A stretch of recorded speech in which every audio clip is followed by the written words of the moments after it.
said, oh my goodness. And especially some of our past staff, Amy O'Connor and Emmanuel Vasquez. I know I've been here 20 years, but Emmanuel, you damn near made it 10. In my heart, this party, I can't even see you for the lights, but in my heart, this party's for you too, and I'd like to raise a toast, if I can grab my beer here, for, in my opinion, the finest GIS analyst in the state of Utah.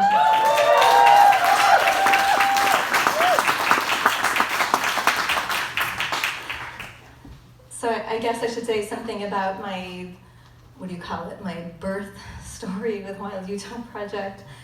And that's easy. It started in the fall of 1998 when I met Jim Catlin.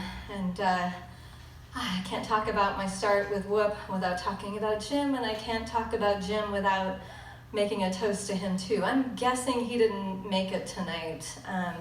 And those of the staff that were here in 2014 might remember when Jim threatened to not show up at his retirement party.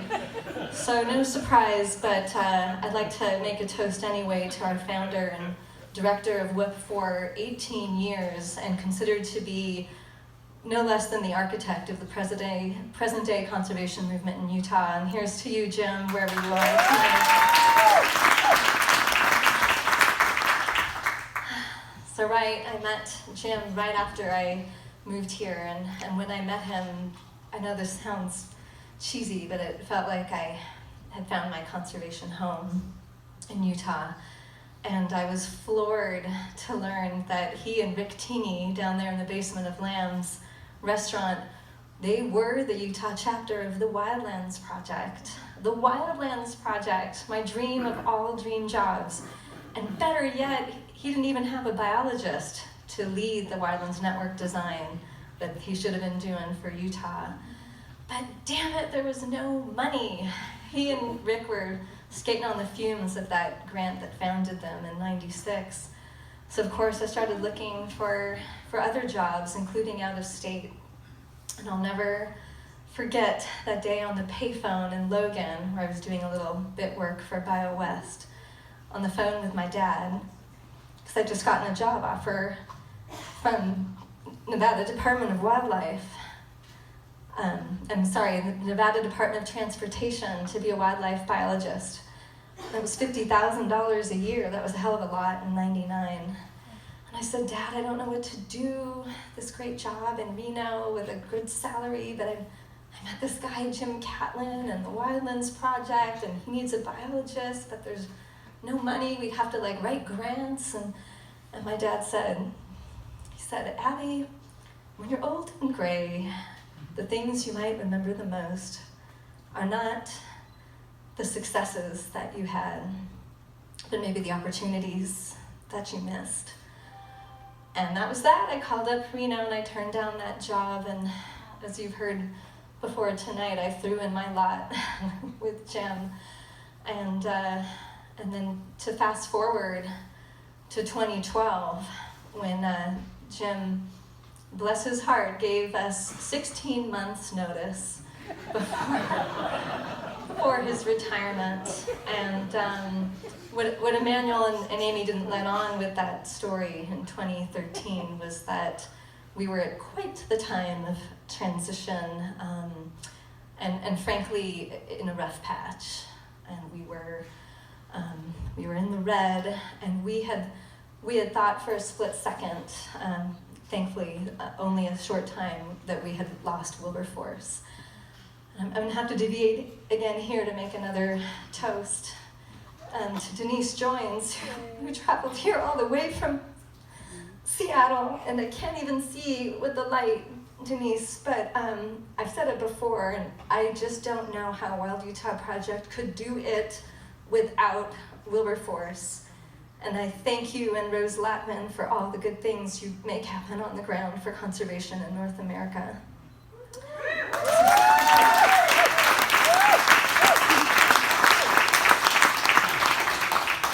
So, where was I? 2013, in a tough spot. We were down a development director, not sure if we could afford to rehire that position. And the board was in a tricky spot with pretty much three options. and that was to close the doors, and it was literally just me and Emmanuel at that point, to join forces and join another, merge with another conservation group, or see if I could somehow fill Jim's shoes and try to float the ship. And I couldn't imagine option 1 or 2, so I gave it a go, and I'm happy to say in the last 6 years, I met that goal with the help of an amazing development team those next few years, and that's Amy O'Connor and Nancy Sears. I sure hope you're still here. Here's to you guys. And to our whole, thank you. And to our whole staff for those years, hustling contracts and writing those grants. And I met some other goals as well since taking the reins from Jim in 2014. And the most, well, one of my favorite ones culminated in 2019 when I got put in place the very best, most amazing staff this organization has ever had. And I think we've introduced them all tonight, but you're all here. That's Emmanuel Vasquez, Mary Pendergast, Kim Howes, Janice Gardner, and our newest, Sarah Woodbury. And particularly, I met the goal of creating a new ecologist position, which we staffed with the amazing Janice. Because now I also met the goal of passing on to the next director of this organization a truly sustainable framework, where the new director doesn't have to be both the boss and one of only 2 biologists doing the bulk of the program work. Yeah. But I think the most important goal I've met in the last 6 years is, of course, advancing the mission of Wild Utah Project. And the whole point of Wild Utah Project over our entire history has been to advocate for the best science to be used to formulate management and policy decisions for our wildlife and their habitat. Under my leadership in the last 6 years, our tactics and strategies have changed, but make no mistake, the overarching objective has not. And I've learned, maybe the hard way, and it took a long time, that you cannot, and I don't care how good you are at it, and I argue we were one of the best at it, you cannot both collect and do the science on one hand and on the other try to force the agency to use that data and science through the traditional advocacy means of actively bringing petitions, lawsuits, and appeals. So like I said, under my leadership, our tactics have changed. And today, we are a sought-after partner by the universities and the state and federal land and wildlife management agencies as we together write and implement those species and habitat management plans. And we fill critical data gaps on the ground using armies of citizen scientists that we bring. And I'd argue that in this last 6 years, we've made more gains on the ground for wildlife with these tactics than in the old days under Jim Catlin. Although the old days were pretty fun. And we've also, during this time, we've still been there for our brothers and sisters, our fellow nonprofit NGOs. And we are still there to bring you the scientific ammunition for your conservation campaigns. We'll bring you that data. We may not be signing on to that line with you on that appeal or expert declaration, but we both learned the hard way that that tactic doesn't serve either one of us. Our conservation partners might ask, well, Allison, what do you stand to lose by doing all this collaboration with the agencies? And I say nothing, so long as we can still hold their feet to the fire in other ways. And that includes criticizing them when it's warranted, when they stray from the wrong side of the science. And I can honestly look back on my history of Wild Utah Project and know that I never shied away from doing exactly that. And so I have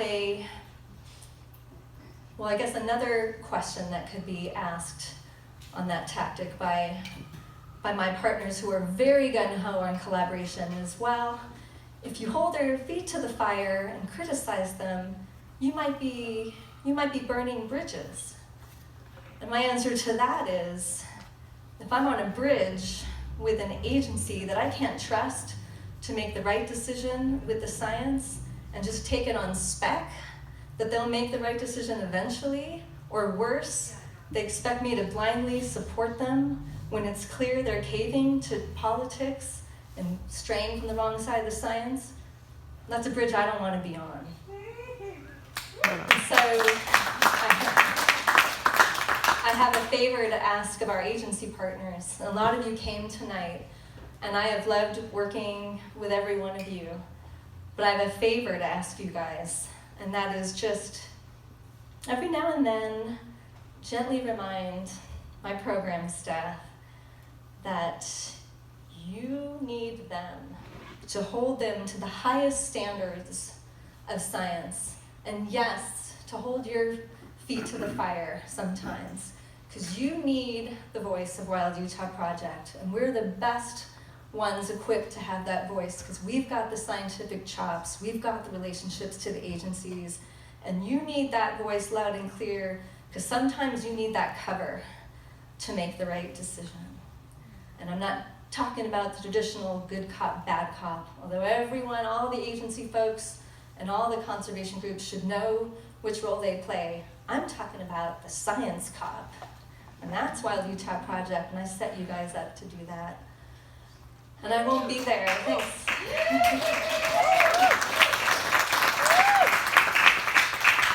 And I won't be there to guide you guys in this or to take the political punches that I never minded taking. Because I'm not going to Timbuktu, as you heard.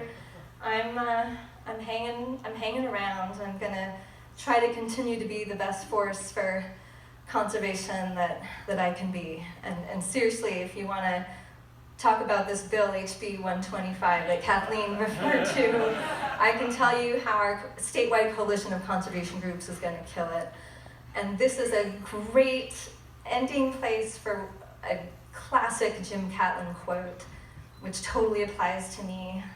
And this is the summer of 2013 on a field tour in Rich County, where a rancher could not contain his glee upon hearing that Jim Catlin is finally retiring.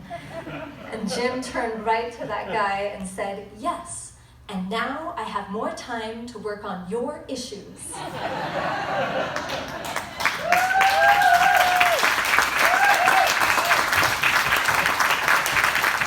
thanks. I know I went over and my filter definitely went off. And Vanessa, if you can hear me in the bar, I think we need to cut me off. Thanks everyone, it's been a good run.